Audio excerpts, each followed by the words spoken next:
So my name is Alfred Fuller, and I'm going to talk about next-gen queries. So who am I? I'm a software engineer on the Datastore App Engine team. I work mostly with a query planner. I helped remove the 1,000 entity limit for queries. I added thank you. I added cursors and prefetching, and I've done a lot of work in the Python and Java SDK around the Datastore. So I'm familiar with both. So if you want to follow along with the wave notes, you all know the drill. The bit.ly link is next-gen query wave. I would also highly recommend looking at some past talks. I'm going to briefly go over some concepts that were gone over in detail, especially in building scalable, complex apps on App Engine by Brett Slacken last year. And also there's Under the Covers of the Google App Engine Datastore by Ryan Barrett, which is excellent as well. So I'm going to talk. First, the thing I'm going to do is overview some of the features we're adding. These are the largest set of features that we're adding to the Datastore query engine since its launch. So these are fairly substantial. I'm going to go over some background of how we run these queries and then talk about the technology we use to improve upon what we already have. And mainly, this is Zigzag Merge Join and what we call MultiQuery. Then I'm going to talk about I'll give you a few examples, which are probably not very practical, but they're very interesting. So I'll let you guys put them to practical use. And then talk about some corollaries that came out of some of the same technologies that went into adding these features. So the current system is incredibly scalable. It's also schemaless, so it's incredibly flexible. It does the scaling automatically. And with that, we are able to perform many query operations such as equality filters, inequality filters, sorts. And through the magic of composite indexes, we're able to do too many of these on the same query. These usually require a composite index whenever you're trying to do a combination of these filters, and you have to plan for those ahead of time. But you can do a lot of different things with these. They're very flexible. But everything's combined with a logical AND operator, except in the case when there are no sorts and they're all equality filters, then it's free reign. You can do whatever you want, although you might want to add composite indexes if you want to make it faster and give some read and write performance trade-offs. So how are we improving this? First thing we're going to do is we're going to add support for arbitrary query logic. So and, or, not sub-expressions. So you can use the whole gambit of everything that you can do with your SQL queries and stuff. I know we announced that today. There's definitely, or yesterday. This is definitely different from what you expect in SQL. There are still limitations, especially the single inequality filter limitation. But we're not leaving the Datastore behind, especially since it's what can automatically scale, with no supervision, which is why we like it. We're also adding first-class support for domain-specific queries, such as geo-queries, date-range queries. And this can actually be extended to do multiple inequality filters on numeric properties, or anything that can be normalized to 0 and 1. The thing that makes this all possible is improvements to the composite indexes. So we're going to reduce the requirements on composite indexes. We're going to eliminate the exploding index problem. I don't know, how many of you run into the exploding index problem? And we're going to have fewer indexes serve a lot more queries. So you can really balance this. And this makes composite index selection kind of a dark art. Not that it wasn't already, but even more so. And we really want to provide tools to help you do this. But right now, I think you're going to have to rely on this talk. So you can refer to it later on YouTube.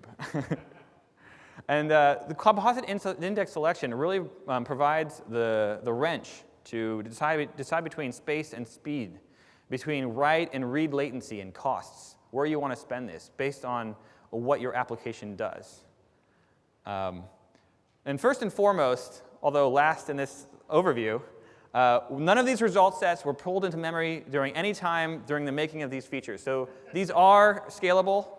They do use limited, low resources, and we're very happy about that.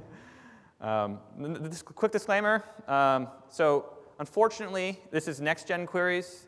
So it's not in the current release or the next release. We're rolling out these features in pieces. The infrastructure's there, but we have to it takes time to expose them to users. That being said, you can feel free to use all your Bluetooth devices and cell phones because this is only a presentation. Although some of the back-end changes are available today, and I'll go over exactly what those are, and those are the ones that are likely to come out first. So the exploding index problem should be solved as soon as I can get to it. So throughout this presentation, I'm going to be talking using the model photo, which has a owner or person who posted the picture, tags, which is a multi-valued property or a list of user-assigned tags, people, which can be either user-assigned or through facial recognition, location, which is where the photo was taken, and the date. And this is what I normally look like over there when I'm not trying to be presentable. I was told I was the only one with a tie today, so maybe I went overboard. And not the pug, not the pug. That's my wife's cruel joke against our dog. So for some background, what we use to solve every queries are indexes. These are, they contain index data, which is a set of ordered values that are then, when they're placed in the index, they're sorted lexicographically. So it's a sorted collection of the index data.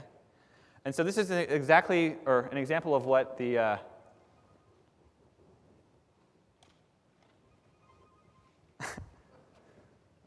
silent mode, please. That was my wife. I think she heard the comment about the dog. So this is the built-in property index. So it has the kind, the name of the property, the value of the property, and the key of the entity that it's referring to. This is what a composite index looks like. It has the index ID of the composite index that it's using, a composite value, and then the key. So queries are converted into scans over these indexes through the query planner.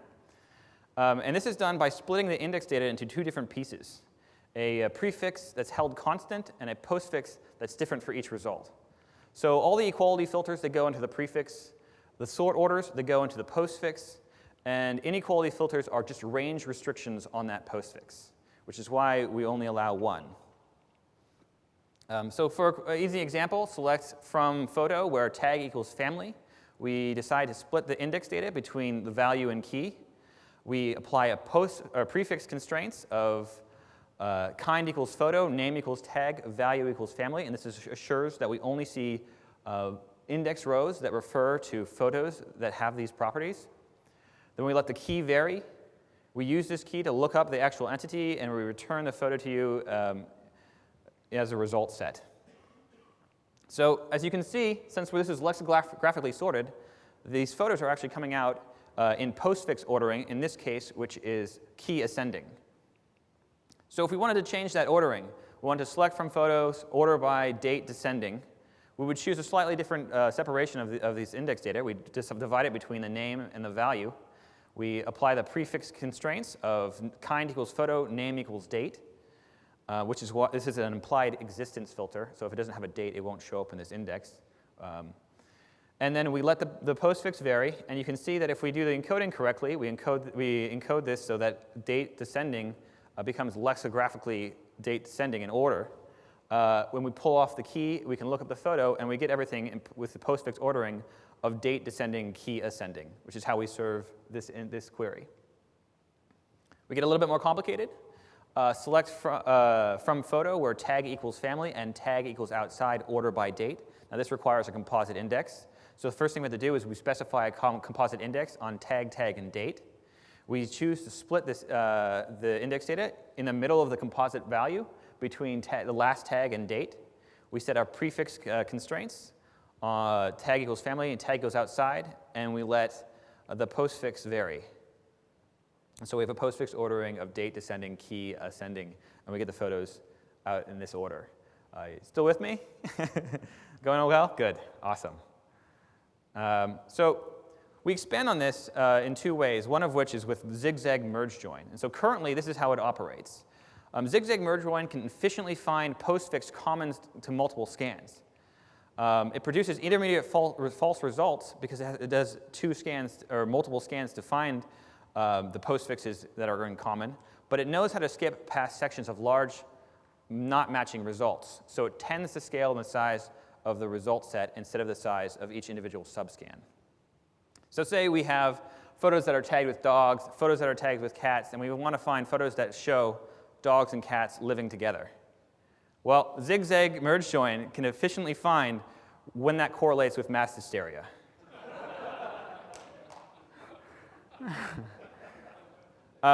So here's an example of Zigzag Merge Join. Select from photos where tag equals family and tag equals outside. Notice there are only equality filters here, and there's no sort order. So we can service this query with Zigzag Merge Join with only the built-in indexes. So we're going to run two queries, or two index scans, on the property index. One, we'll split these index data in the same place for each query between value and key. We'll apply a prefix constraint of kind equals photo, name equals tag, value equals family for the first scan, and we'll apply a prefix constraint of photo, tag, and outside. So the first scan will give us all photos that are tagged with family. The second scan will give us all photos that are tagged with outside. Then we apply a postfix constraint using Zigzag Merge Join to say that the first scan's key must equal the second scan's key for there to be a match. So they become one. We run the scan through the magic of Zigzag Merge Join, which is gone over in detail in Brett Slacken's talk. And we have our photos that match this query in key ascending order. MultiQuery is the second technology we use to expand upon this. MultiQuery combines multiple query result sets using a priority queue based on the orders of the query itself. And I've newly optimized it to avoid the need for this priority queue when possible. And it currently just supports in and the not equal. This is how we implement these two. So if you look at a query where tag in family or friends, order by date descending, this query is supposed to return any photos that are either tagged family or friends. We split into two different queries where one has all the family and the other one has all the ones that are tagged with friends. And when each result from either one of these queries is a correct result and is returned to the user, and we maintain the ordering because both of these subqueries have the same ordering that was on the original query, so we only need to see the first result, the top result on each query to merge these result sets together appropriately. So the not equal on the other hand, I've also recently expanded this, at least in Java, to support not equal on multiple not equal expressions, as long as they're on the same property. But this is actually expanded into inequality filters. And so where tag is less than beach, where tag is greater than beach and not less than coworkers, and where tag is greater than coworkers. Now, hopefully, you see a problem with this.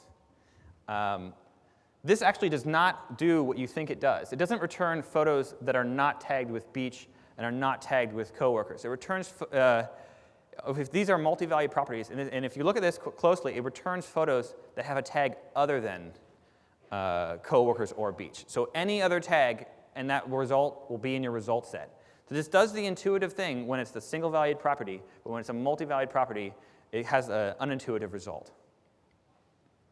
So the next-gen features. Was that clear? Have everyone caught up? OK, good. So the first thing we did, was add sort to Zigzag Merge Join. So right now, Zigzag Merge Join doesn't work when you have a sort order. Well, it's pretty simple to expand Merge Join from looking at just keys to looking at the entire postfix. And so we've done that. And so here's an example of a same query I showed you earlier that required the index on tag, tag, and date. But now we can use Zigzag Merge Join. We do two scan, we create an index on tag and date. We do two scans instead of one. We divide it between the tag and date, as I previously showed you. And then we apply our prefix constraints. The first scan is for family. The second scan is for outside. We apply Zigzag Merge Join, which now can merge both the prefix, or both the date and the key, so basically the entire postfix. And then we let that vary. We pull off the key. We get the photos in key, date descending and key ascending. Now, this is an essential difference because tag, tag, and date is an exploding index. Tag and date is not, because tag is a multi-valued property. Another thing we've added, we'll add, sorry, it's not out yet, is OR and NOT. So this is how AND works. The postfix must equal. And OR, for this Venn diagram, we want everything that's in both of these circles. So we just don't have a constraint. Everything that's in either scan matches.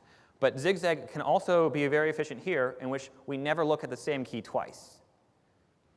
So it scales in the size of the blue region, not the size of the individual circles. NOT, on the other hand, is a little more complicated.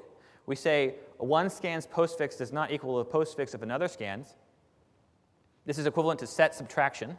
So if I want to do not just some subexpression, I would take everything, not that subexpression, everything and not A. Note, though, that it does not convert it into an inequality expression. It's not a greater than or less than. This is still an equality, so it can be put in the prefix. Thus, you can have a sort order while doing not, in this case. And it returns intuitive results for multi-valued properties, because this is now set subtraction. So it will do exactly what you think it will do. If a photo is tagged with coworker and outside, it won't show up in the result set, even if it has another tag on it. So here's an example of actually how we do this efficiently. So A and not B, if A is a result set that contains 2, 3, and 5, and B is a result set that contains 1, 3, and 4, we expect the result to be a set of 2 and 5. So the algorithm pulls the first value off of A, which is 2, looks for a value in B that is greater than or equal to 2, finds 3. So 2 matches because 3 is greater than 2. Pulls the next result off of A, finds 3. Well, we already pulled the 3 off of B, so we know that 3 doesn't match. Then it pulls the next result off of A, which is 5. We look for a result in B that is greater than or equal to 5. We find none. 5 matches. We pull the next result off of A. We find none. That's the end of our result set. So we've only looked at 4 out of the 6 keys to produce 2 results, but each one of these keys that we skipped over in B could be a large region of non-matching results. So this does tend to scale in the size of the result set. And it becomes very efficient, especially when combined with many more merge constraints. So we can go crazy with this. You can go even, this is actually not that crazy now that I look at it. But so A and B, or C and not D. This, when all combined together, runs the same algorithm. It's pushed through doing the same process at the same time. So it does scale in the size of the blue area, not the area of any of the other combinations or of the result sets from any of those. So this does scale, and you can get it as complicated as you want, and it will still tend to scale in the size of the blue area. So another thing that we're doing is we're adding OR to MultiQuery. So where tag in family or friends or person in some list of people, order by date descending, we'll split out. And you can see it's actually almost a trivial change where we just split, or we start saying person equals. As long as they're sorted by the same sort properties, the postfix is the same. Thus, we can order them properly when we merge them using the priority queue. Wow, that was awesome. So if you look at this, you notice that this actually has no false positive results. In fact, MultiQuery never has a false positive result. Every result that a MultiQuery returns is a result. But it does have a lot of duplicates, or it could have a lot of duplicates, depending on the data, because each one of these subqueries could produce the exact same result, and we'll have to dedupe it for you so that you'd never see the same result twice. So the performance of this OR versus Zigzag, or MultiQuery versus Zigzag in general, depends a lot on the data, because it's a trade-off between the duplicate values or the intermediate false positive results. Another thing that we've added, or are going to add, sorry, are going to add to MultiQuery is support for domain-specific queries, such as geo-queries and date range queries. And we do this by adding a query splitter that produces multiple parallel query components. And so the splitting logic can be anything, right? So in the case of geo and date range, This is done using a space-filling curve. So these queries are split out into regions to scan along this space-filling curve, and you can choose the number of regions you want to scan, which is the number of queries you want to run in parallel, versus the accuracy of those regions. So there's a performance trade-off there. And when you choose something besides the most accurate, you get false positive results in this case. So you have to do some pruning. So we have entity filters. We always apply a deduping filter because that's almost always needed, or always needed with multi-queries. And so there's a special filter for the geo and date range queries that prunes these fuzzy results. So you only see the ones that exactly match your query, but it's still done efficiently through the space-filling curve. So here's some examples of how the next-gen queries improve your life as a developer. So select from photo where it's tag equals family and tag equals outside data setting. I've used this a lot. This just means find recent photos of my family taken outside. So for the current gen, it's an index on tag, tag, and date, which is exploding and doesn't scale when you have a lot of tags. I mean, you'd have to have there's a 5,000 index row limit on the Datastore, and your users might not put in 5,000 square rooted, but I wouldn't trust that. Users do crazy things sometimes, and maybe there's enough stuff to tag in their photos. So this is dangerous. This is a dangerous index to do. You might have errors that don't show up in testing. They don't show up when you're exploring the possibilities of using the Datastore. But on the next gen, you only require the index on tag and date, so it does not explode anymore. Thanks. This query selects photos where tag in family or friends and tag equals outside and tag not equal beach. Find all photos of my friends and family taken outside but not on the beach. Well, I didn't specify a sort order because I wanted to compare this to the current generation. And in the current generation, you couldn't do this query if it had a sort order because the inequality expression of the not equal turns into inequality filters, which require that it's sorted on tag. Plus, you get unintuitive results because tag is a multi-valued property. But in the next gen, it requires no additional indexes. You can run this only on the built-in indexes, and you get the intuitive results. If I add the filter and convert this to use or instead of in and sub-expressions, so not instead of not equals, not and then the term. So as I said, this is not possible in the current generation, but if you were to do this on next gen, it only requires that index on tag and date still. And this is one of the many features that I think is incredibly useful because if you have an index on tag and date, you can have any number of tag equality filters in your query, in any combination of or and not, and it will still be able to satisfy that query. So if you have a search box and someone's typing in what tags they want to find, I want to see these tags and not those tags, a user is, before you'd be restricted on what queries you have access to. If you had a query on tag, tag, tag, and date, you could do 3, but you couldn't do 2. You need an index on tag and date. If you wanted to do, then it wouldn't, and if you had that one, it wouldn't support 4. So the only way to dynamically allow a search box where a user could enter this and it would be converted efficiently into a query is to use the Zigzag Merge Join, which currently doesn't allow you to sort. And now that it does, we can solve this efficiently. If we were going to go really crazy, tag in family and friends or people in some list of people that are your family and friends, and tag equals outside, and not tag equals beach, or location in the coastal region, order by data setting. I do not recommend you run this query, but you could do it. This is the exact same meaning of the previous query, but it does not rely on proper tagging because you have facial recognition for people who are in your friends and family contact lists, and you have a region that you think is near the beach. Thus, I assume those tags are equal, although I wouldn't trust that either. But so notice though that the not is applied to an entire sub-expression. So this is literally how you can work with the new Zigzag framework. Is it can be applied to any sub-expression, and it will do it efficiently. This does require clever use of geoencoding that I plan to support, or we plan to support. The team's not very big.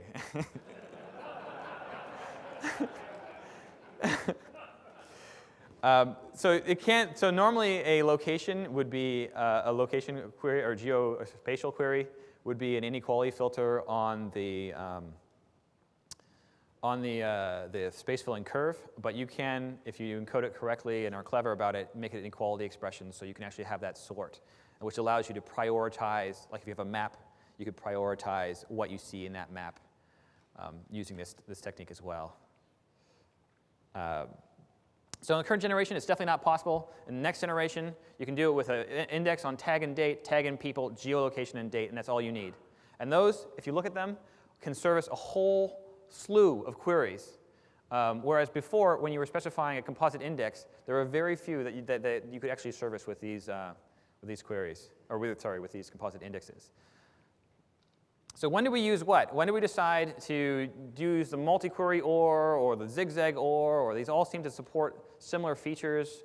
Well, it all depends on what composite indexes are given to us, but we do have a preference. So Zigzag tends to produce results with that scale in the size of a result set, but can, in pathological cases, scale only in the size of the largest subscan.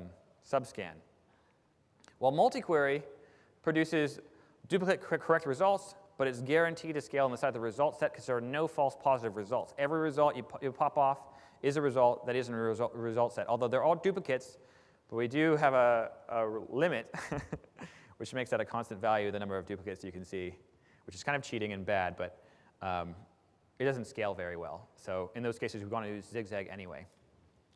So the actual performance does depend on the shape of your data, but when possible, we will always prefer to run a full-fledged query or a multi-query when we have the composite indexes there. But there are many cases in when this just does not work. So if we look at the capabilities of these two methods, Zigzag, if you ever talk to me afterwards, is the answer to everything. It does a lot of stuff, and it is very, very flexible, especially in this case. Whereas MultiQuery has that unintuitive not. It can only do that on a single property. It has a limited number of filters when you do AND, because you have to have a composite index for each number of those AND filters. It restricts the number of queries you can run in parallel, so the OR is a little restrictive.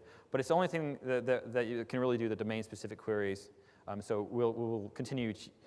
So we pick what to use on what is given to us, and what are the constraints for each of these methods.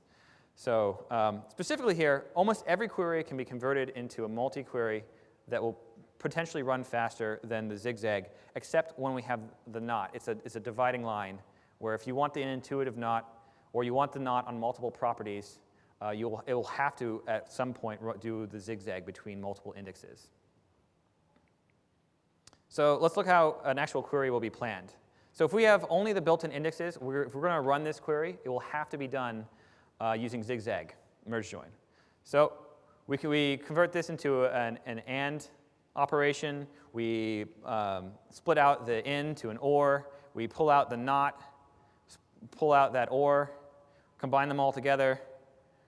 And this is actually the class hierarchy that we use, and this runs as a single Zigzag run.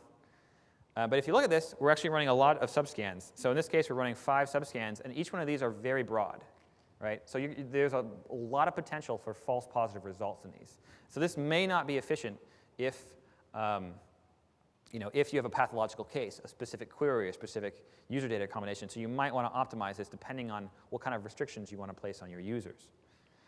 So if we add the index, which is exploding, but if we wanted to restrict the users to be 5,000 square rooted, a number of tags, we can do this with MultiQuery, and in this case, we'll split out that into 2 different parallel query components, tag equals family or tag equals friends. Those we run in separate queries. We split out the not into their own separate query components, and then when we run this, we'll run these queries. And you can see that we're running more queries in this case. There's 6 of them, but they're very specific. They only hit the positive results, so they will tend to be a lot faster. Happily, there's a middle ground now. Before, there was no middle ground, and we're going to provide a middle ground. So in this case, you can just add an index on tag and tag. And if we see this, Zigzag will actually combine the OR and that one tag equals outside into a single OR constraint. So this will, so we're only running 4 queries now, and 2 of them are much more specific. They scan a much smaller region, have a lot smaller potential for false positive results. So this allows you to control the space versus time or write versus read latency by the selection of these indexes. You can choose where to optimize your queries. So say we have these 2 queries, and if we had no composite indexes, they would be running on 3 different scans for each of these and doing zigzag to merge them. And your only choice today is to add these indexes to speed them up, right? And every time you add an index, you increase the space that you're taking up with these indexes. You're reducing the time it takes to run these queries, but you're also increasing the cost of a write, because each index requires you to put an index row. And when you do that, it takes up your CPU quota for your API stuff, and that's very precious in the app engine. But you are reducing your read time. So already available, you can add this index instead. So this is the parts that were common to both of those queries before. So they will run on these indexes instead. So today, if you added the common index, Zigzag is smart enough to use that composite index.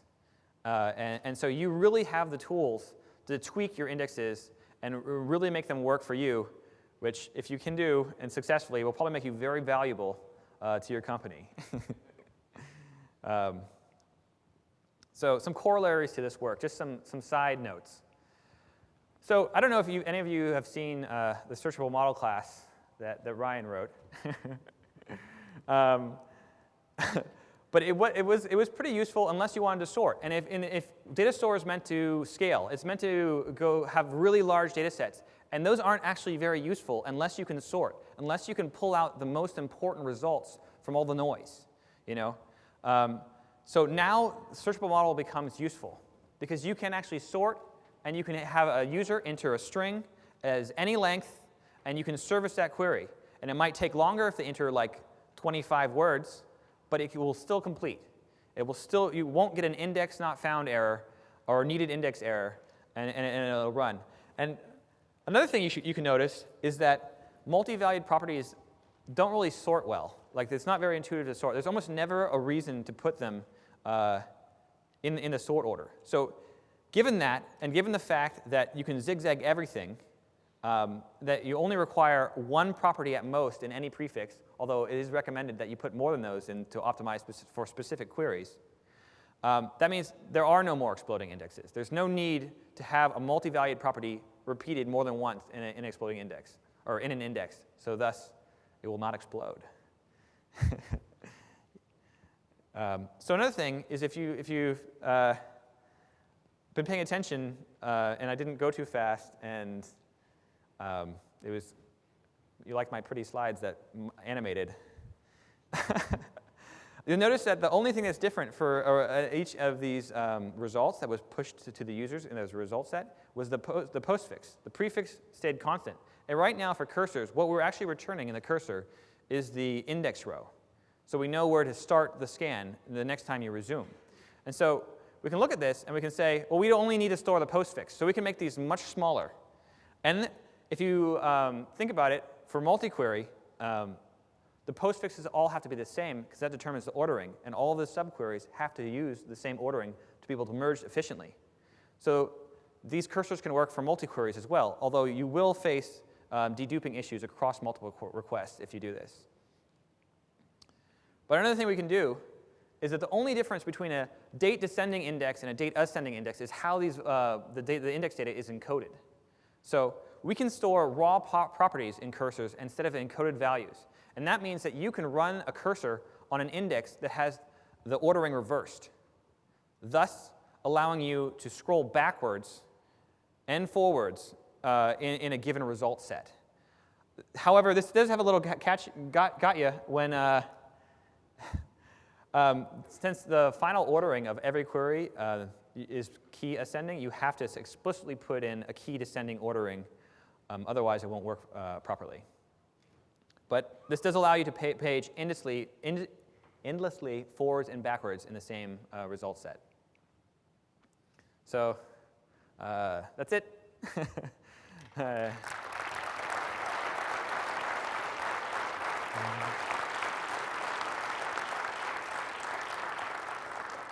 Wow, that was way under time. I was supposed to talk slow, and I hope I did. But you guys seem pretty up there. I asked a couple times.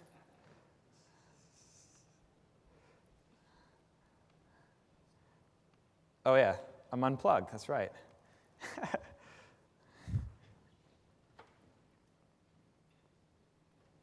There it is.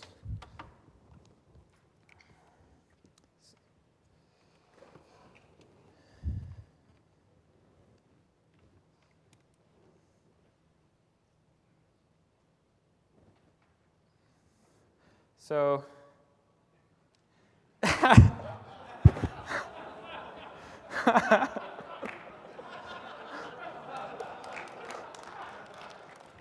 I think my wife picked it out. She didn't really like the ones I had. Apparently she likes to dress up her family members,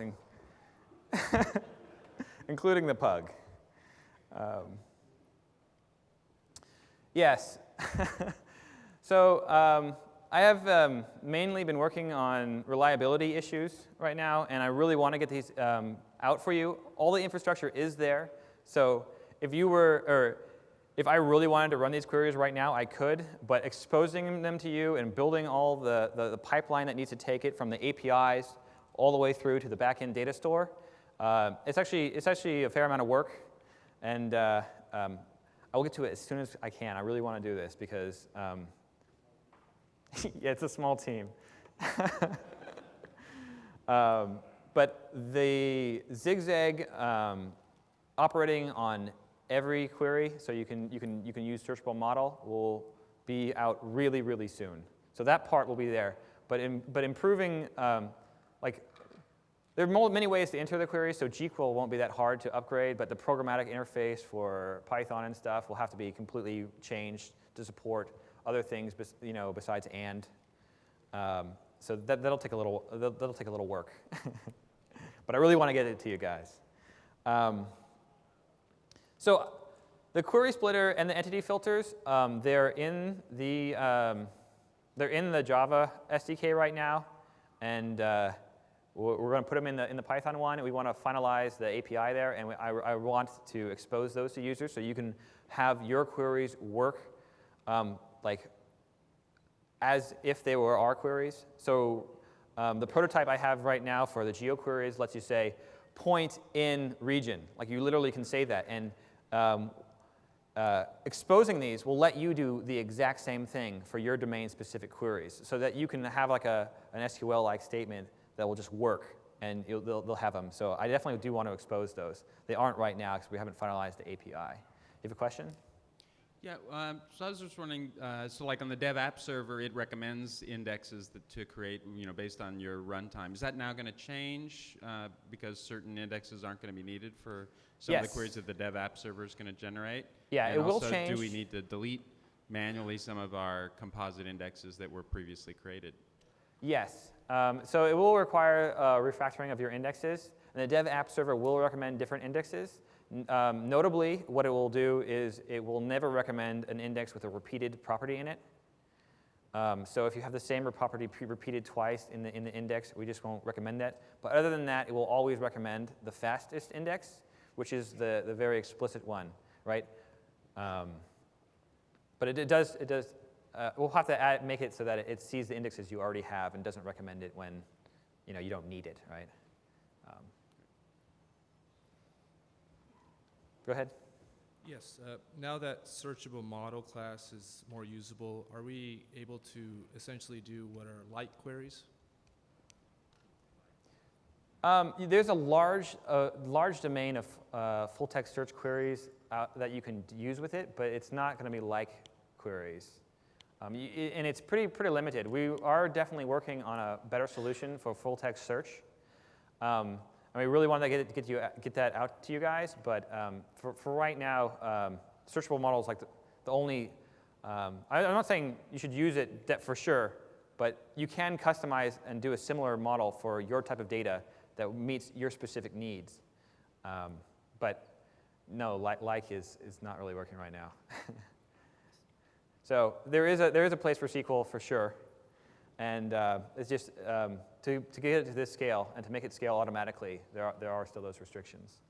Hi, did you say in cursors that we can now go backwards? Is that what you were saying? Like the current cursors? Yes, so the current cursors right now can only go forward, which means that they're very useful when you're chaining task to tasks and stuff like that. But if you're paging through results, it becomes much less useful. And I always wanted them to be able to page both forwards and backwards in the result set. And to do that, it does require that you have an index that is basically the reverse of whatever index you're going over. But if we encode the raw values, we can actually find the spot for that spot in the other index in the reverse index. And thus you can scroll forward in that index, which is essentially backwards in the other one. We can also do things like, here's an entity, tell me where it is in this index, or just start on this entity. And we can actually convert that entity into a cursor. And so you could do things like that as well. That's for the future, right? Is that for Python and Java that you're talking about? So that's actually on a lower level than the APIs. So if I write it for one, it's for both. Question? Yeah, you mentioned point in region queries, yeah. Spatial queries. That sounds cool. Is the region like a bounding box, or is it like a polygon? Or so in the prototype that I have running, you can specify a circle, a bounding box, or a poly region. Oh, with polylines. Polyline. And then you can. Should I not say this stuff? I don't know. Okay. Probably not.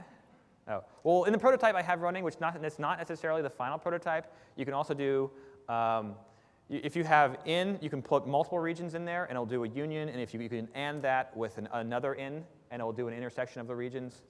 So you could do any sort of combination of these regions as well. Can you explain what you meant when you said the only difference between an ascending and descending index is the encoding? Yeah, sure. So the indexes we have are sorted lexicographically by the byte encoding, right? So an integer value, depending on whether it's big Indian or little Indian, it kind of will mess with that. So we have special encodings, right? So that if you have like an integer, it will encode it such that 1 is first, 2 is second in a byte. That's why they're fixed length. Right? And so when you do a descending encoding, it sorts it in the opposite direction. So it's like 255 minus all of those bytes. So they are encoded differently. And right now, cursors store the encoded value and not the raw value, which is why we can just encode them differently in the back end.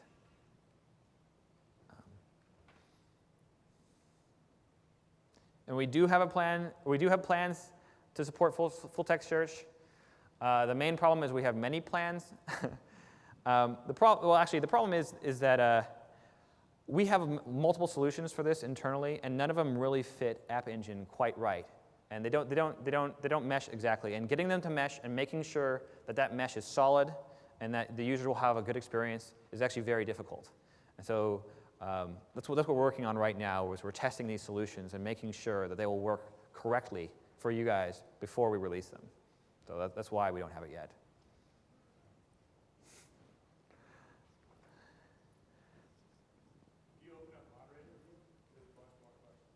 Oh, yeah? Like here?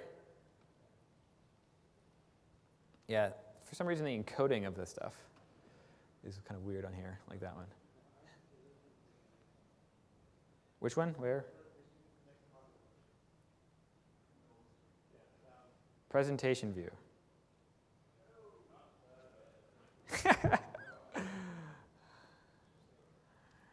As soon as possible. For that one. If I can parse that correctly, yeah. Yeah.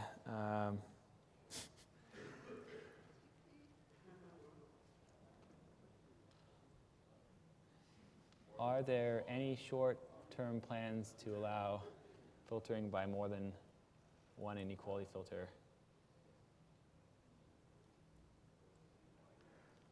So theoretically, the space filling curve, like a Hilbert curve, can be expanded into any dimensionality space. Although the higher the dimensionality, the less efficient your queries are going to be. And the harder the encoding of these indexes. I mean, you'll need more bytes to get more accuracy for that encoding. But theoretically, you can take the Hilbert curve and use that to do any property, or to apply multiple inequality filters to any property that can be normalized to like a 0 and 1 range, which does not include strings, right? Or, well, theoretically, it doesn't include real numbers, but for floating point numbers, it's definitely possible because there is a max. So for right now, I plan on adding support for 2 because it actually maps very well to the size of an integer field, 64 bits.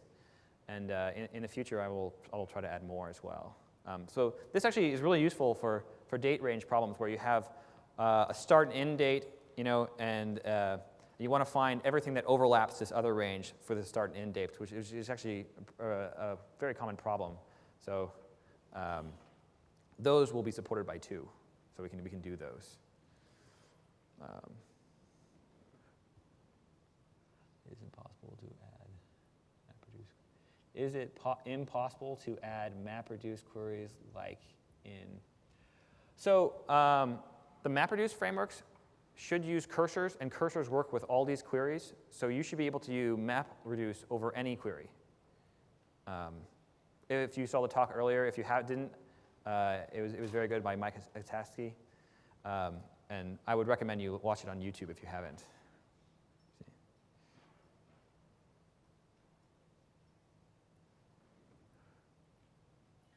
I think it's much more closer to the arrows. So this, when not equals, when it's like less than, greater than, so that's pretty much what it is. And before all this work, it wasn't really possible to do anything but what it does, right? So it was kind of assumed that we should just put it in, and since that's the only thing that's possible, then it wouldn't ever.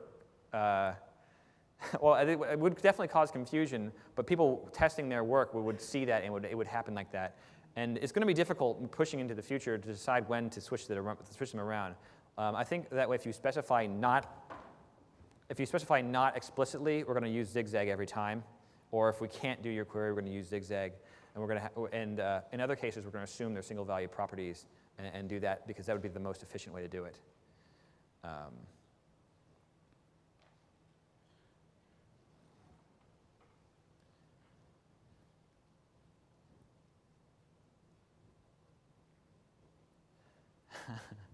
Well, this is all going to have to be, so apparently there's differences between gqueal and the programmatic query framework.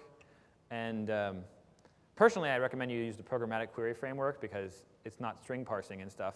Why do that? Because Python is all about the string parsing and lookups. But we're going to have to rework all this to support the next gen. So we definitely want parity between the two, feature parity between this and Java. And Java has JDO and JPA, which have all their own query languages that are much more rich than gqueal, and we'll definitely try also to support that natively, all these features natively in there as well.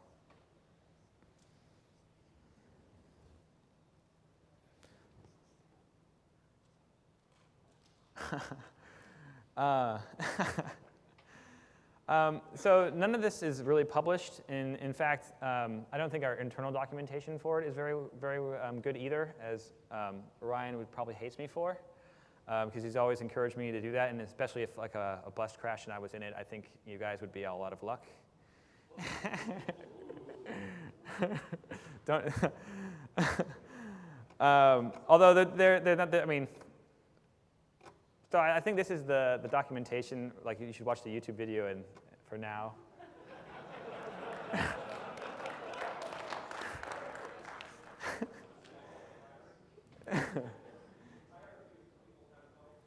Yeah, we are definitely looking for people to add to the team. I